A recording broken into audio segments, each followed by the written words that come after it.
People triumph in the fact that slavery is dead, but last time I checked, it just changed clothes instead. And so casinos, malls, strip clubs looking like modern day temples, acting like we self-sufficient, so we make ourselves central. But we're slaves to things, possessions, and screens, slave to money, which is why no one lives within their means.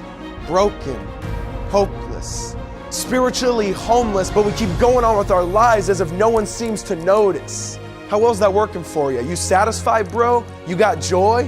How does it feel chasing stuff that's always a little faster than you? How come the image you used to stare at years ago doesn't even register anymore? I mean, the biggest lie in the world is I'll be satisfied if I just have a little more. So we're addicted to sex. We're addicted to power. We call ourselves men, but really we're just cowards because the apple looks sweet, but then it turns sour. How come every time we buy into an idol, we're the ones that get devoured? I mean, you say you're not a slave, but here's something to chew. You ever wondered why pixels of naked girls got so much power over you? But here's a question. What if kids acted realistic about what they wanted to be when they grow up? So at birth, they show up and say, hey, Mom, at age 11, I want to become a slave. I want to make porn my slave master and then die in that grave. And by 16, I want to be so wrapped up in what others say about me in school that I'll do anything if just once they'll tell me that I'm cool. And by college, I want to worship at the altar of sex, not care about treating a girl right, just caring about what girl is next. And then I'll graduate, get married, and get a job and start to save, treat my job like my wife and treat my wife like my slave.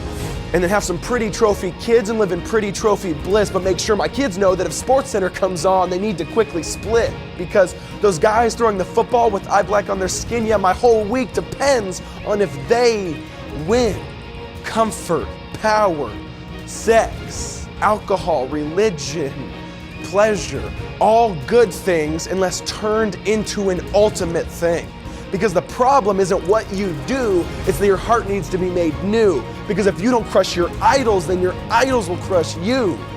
You know the definition of insanity is doing the same thing, expecting different results? And by that definition, most of us are insane because we run to the same filth even though it hurt us yesterday and say, come on, please, satisfy me today.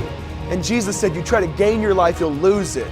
You lose your life, you'll gain it. But we've all traded in the Creator for something created, thinking that just because you got a nice house and a car, you made it, not realizing if your soul ain't right, you're no different than a fish, bro, because you just got baited.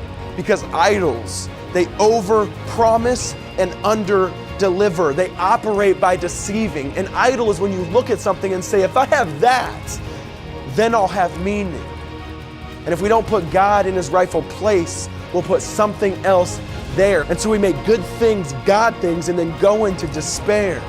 Because when you're sick and thirsty, toilet water might be attractive, but if you got something better, bro, then toilet water looks nasty.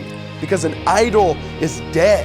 It doesn't live. An idol takes, it never gives. So repent, get on your knees, and admit your heart's full of diseases. Want to know what a true man looks like? Then look to Jesus.